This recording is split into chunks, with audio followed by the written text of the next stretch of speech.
को इसमें औचक निरीक्षण करना है तो आपको गाड़ी मिलेगा बॉडीगार्ड के रूप में। अब अभी तो हम नहीं कहेंगे 47 वाले बॉडीगार्ड मिलेंगे, लेकिन हाँ सहायक मिलेंगे वहां पे। भी जो है आपका 70 नंबर का रहेगा और इंग्लिश 30 नंबर का रहेगा, जो कि क्वालिफाइंग नेचर का होगा। लेकिन मैडम यूज कर रहे हैं क्वालिफाइंग नेचर का है, बावजूद इसके इसमें निगेटिव मार्किंग है। हम धमाल मचाने वाले थे और अभी भी हम कहते हैं कि 100 में 100 क्वेश्चन लाइब्रेरी साइंस में हम करवा देंगे। जो भी हम पीडीएफ नोट्स देंगे, एक तो दिए हुए हैं एप्लीकेशन पे है ऑलरेडी, एक और बन रहा है। मैं दावे के साथ कहता हूँ 100 में 100 मेरे नोट्स से आएंगे। 70% हम पे आश्रित रह सकते हैं, हमारे नोट्स पे आश्रित रह सकते हैं। बाकी आपको मेहनत एक वीक के अंदर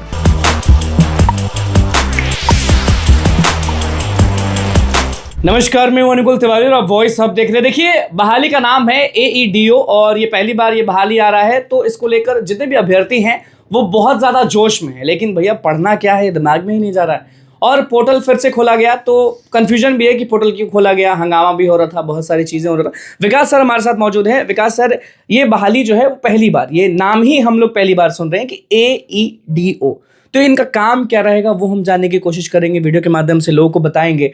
और क्या पढ़ना है, क्योंकि BPSC इसका अगर एग्ज़ाम लेगी तो पढ़ाई में भी बहुत मुश्किलें होंगी कि हाँ भैया क्या पढ़ना है, क्या नहीं पढ़ना है, कैसे पढ़ना है, और कौन से ऐसे लोग हैं जो इसमें पार्ट ले सकते हैं। कि जैसे होता ना कि STET दोगे तब TRE4 में भाग ले पाओगे, तो क्या इसमें भी लोगों को कुछ देना पड़ेगा? ये समझना चाहते हैं। बहुत अच्छी बात है। असिस्टेंट एजुकेशन डेवलपमेंट ऑफिसर यानी कि सहायक शिक्षा विकास पदाधिकारी इसके बनेंगे। क्या है, बहुत खूबसूरत पदों को सृजित किया गया है। पहली बार पद सृजित हुआ है।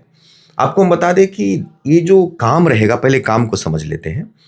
10 पंचायत, उस 10 पंचायत में जितने भी सरकारी विद्यालय होंगे, जितने भी सरकारी शिक्षक होंगे, उन सबों का औचक निरीक्षण करने का काम इनका होगा। अपने आप में बहुत गरिमामयी पद है, बहुत समझ लीजिए कि चुनौती भरा तो कह ही सकते हैं। और इसमें बहुत खूबसूरत काम करने का मौका, जो लोग DSP SDM नहीं बन पाते हैं, उसी लेवल का ये नौकरी आप कह सकते हैं। उस लेवल का भी इसको मानते हैं? बिल्कुल मानते हैं। आपको इसमें औचक निरीक्षण करना है तो आपको गाड़ी मिलेगा बॉडीगार्ड के रूप में। अब अभी तो हम नहीं कहेंगे 47 वाले बॉडीगार्ड मिलेंगे, लेकिन हाँ सहायक मिलेंगे वहां पे। सरकारी हो सकता है कि दफ्तर आपका पर्सनल हो। तो एक खूबसूरत इसको हम ओहदा के रूप में देखते हैं। 935 पदों की बहाली है, लगभग 9,80,000 बच्चों ने फॉर्म भरा है। मतलब इस पद को अगर हासिल कर लेते हैं लोग, जो ठाठ में बोलते हैं कि हम SDM है, हमारा बेटा SDM बन गया है, तो मम्मी पापा भी बोल सकते हैं ना, गर्व से लोग बोल सकते हैं कि हमारा बेटा AEDO बन गया है। नहीं, बहुत बोलने की क्या जरूरत है। बहुत जो भी देखिए, ये सपना है बिहार के बच्चों का AEDO बनना। और सपना के रूप में अगर हम देखें, जैसा आपने पूछा कि सर कौन बच्चे फॉर्म भर सकते हैं, इसमें सिंपल ग्रेजुएशन आप किए हुए हैं, कोई भी किसी भी स्ट्रीम से आप ग्रेजुएट हैं तो इस फॉर्म को आप भर सकते हैं।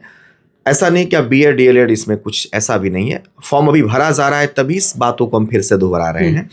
5 से 12 तक डेट है फॉर्म भरने का। पुनः अगर आप भरना चाहते हैं तो पोर्टल खुला हुआ है, फॉर्म भर ले। सिंपल अगर आप ग्रेजुएशन किए हैं तो फॉर्म को भर सकते हैं।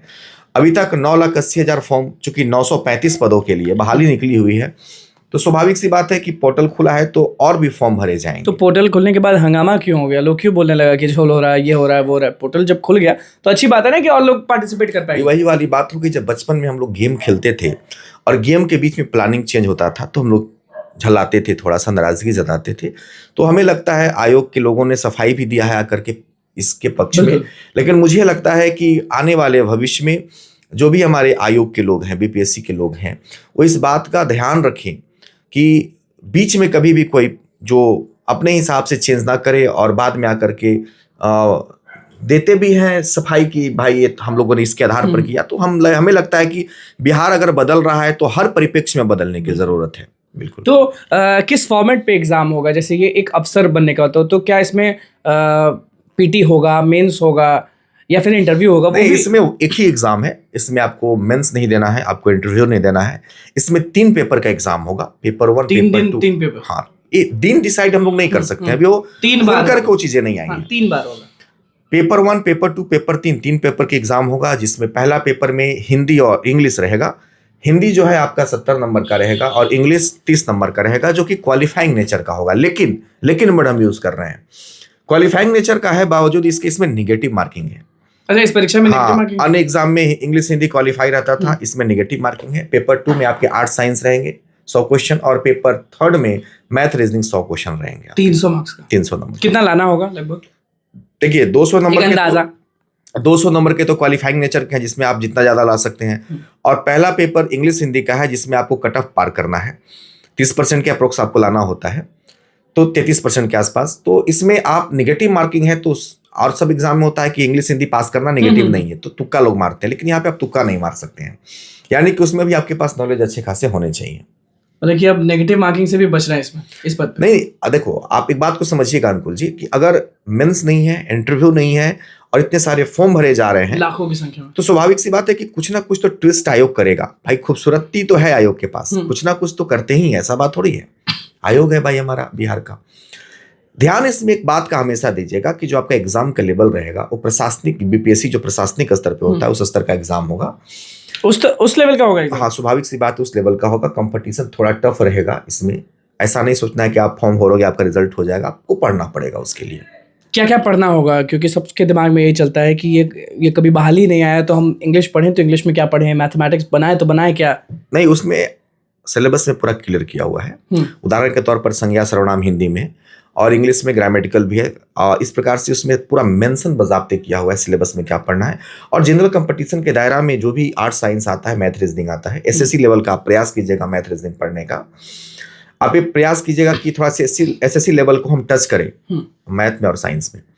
और आर्ट्स और साइंस मैथ और रीजनिंग में आर्ट साइंस जो आपका रहेगा वो बीपीएससी लेवल का रहेगा, जो प्रशासनिक पे पूछा जाता है। जीविका में तो इतना क्वेश्चन लड़ा दिए थे, इतना सवाल लड़ा दिए थे, सब लोग बोल रहे हैं कि विकास सर टीचर्स विलेज, तो इसके लिए कुछ कमाल क्यों नहीं कर रही है? भी तो बीपीएससी एईडीओ है, तो इसमें बिल्कुल इसमें हो रहा है। इसमें बच्चों को ये वादा करते हैं कि आर्ट्स और साइंस में, अच्छा आर्ट साइंस बाकी में नहीं, हिंदी में भी, सब में हम बोल रहे हैं। अभी आर्ट साइंस हमारा रेडी हो गया है, बहुत जल्द हम अपलोड कर देंगे। कब तक? क्योंकि जनवरी में होने की परीक्षा, 1 वीक में हम अपलोड कर देंगे। हम जो आपको नोट्स देंगे, मैं आपके दावे के साथ कहता हूँ, कहीं भी पढ़ते होंगे पढ़ते रहिए, हम जो आपको नोट्स देंगे जैसे पॉलिटी का देंगे, हिस्ट्री का देंगे, ज्योग्राफी का देंगे, इकोनॉमिक्स का देंगे, साइंस का देंगे, तो जो भी आपको हम क्वेश्चन देंगे आपको उससे बाहर क्वेश्चन नहीं पूछेगा। जो भी हम नोट्स देंगे, नोट्स हमने कैसे बनाया है, पहले कोई भी चैप्टर आप मान लीजिए कि संवैधानिक विकास आपको पढ़ना है, भारत का संवैधानिक विकास पढ़ना है, तो उसका पूरा जो कंसेप्ट है वन लाइनर के फॉर्म में दे दिए हैं, और फिर उसी पर ऑब्जेक्टिव है, एमसीक्यू है, और फिर उसके नीचे उसका बहुत रिसर्च किया होगा ना, क्योंकि मान लीजिए कोई बहाली मतलब पहली बार कोई बहाली आती है तो ये भी नहीं आप कह सकते हैं कि पुराना पेपर देख के कुछ सॉल्व कर रहे हैं फिर, तो आप कैसे कर लिए कि एईडीओ का हम नोट्स बना लिए? जैसे हमने जीविका में किया, जीविका में हमने सिलेबस को पहले समझा, पैटर्न को समझा। अभी लाइब्रेरी नहीं आया, धमाल हम लाइब्रेरी में मचाने वाले थे। Library is equal to Vikas sir. हाँ, लाइब्रेरी में हम धमाल मचाने वाले थे, और अभी भी हम कहते हैं कि 100 में 100 क्वेश्चन लाइब्रेरी साइंस में हम टकरवा देंगे। जो भी हम पीडीएफ नोट्स देंगे, एक तो दिए हुए हैं एप्लीकेशन पे है ऑलरेडी, एक और बन रहा है। मैं दावे के साथ कहता हूँ 100 में 100 मेरे नोट्स से आएंगे। अब लोग कहते हैं कि इतना मोटा दोगे तो आइए जाएगा, नहीं, मोटा कभी मेरा नोट्स नहीं रहता है। अगर हमने जीविका में भी दिया है तो आप आराम से 40-50 रुपये में प्रिंट आउट करा के पढ़ सकते थे। एईडीओ का जो नोट्स हम बना रहे हैं, मैं आपको दावे के साथ कहता हूं कि एक भी पॉइंट उससे बाहर नहीं आएंगे, और बहुत ज्यादा लेंदी भी नहीं होगा, बहुत ज्यादा लेंदी भी नहीं होगा। इतना खूबसूरत नोट्स है कि मार्केट में शायद अवेलेबल वैसा नोट्स अभी तक नहीं हुआ होगा।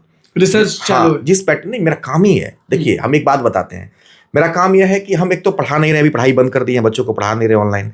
मेरा सिर्फ रात दिन कंटेंट पे काम होता है, और कंटेंट हम कभी भी किसी स्टाफ के भरोसे नहीं छोड़ते, किसी टीचर के भरोसे नहीं छोड़ते। जो हमारा 17 साल का अनुभव है उस तगाजा पे हम खरा उतरने का प्रयास करते हैं, और एईडीओ में हम बहुत जल्द नोट्स लाने वाले हैं। इतना खतरनाक नोट्स लाने वाले हैं कि कम से कम 70% हम आपको कहते हैं कि आप 70% हम पे आश्रित रह सकते हैं, हमारे नोट्स पे आश्रित रह सकते हैं। बाकी आपको मेहनत एक वीक के अंदर। चलिए, देखिए विकास सर हमारे साथ मौजूद थे, एईडीओ पर क्या कुछ बोले हैं, किस तरीके से समझाए हैं, और अब बस इंतजार है 1 सप्ताह का, क्योंकि दावे के साथ कह रहे हैं कि 1 सप्ताह के बाद जो नोट्स देंगे उसी से सवाल आने वाला है। तो भैया तैयार रहिएगा, क्योंकि टीचर्स विलेज के विकास सर ने दावा ठोका है, और ऐसे ही नहीं ठोकते हैं। जीविका में क्या कमाल किया वो आप हर जगह देखते होंगे, बोलने की जरूरत नहीं। बहुत बहुत धन्यवाद। चैनल को सब्सक्राइब करें, वीडियो को लाइक करें।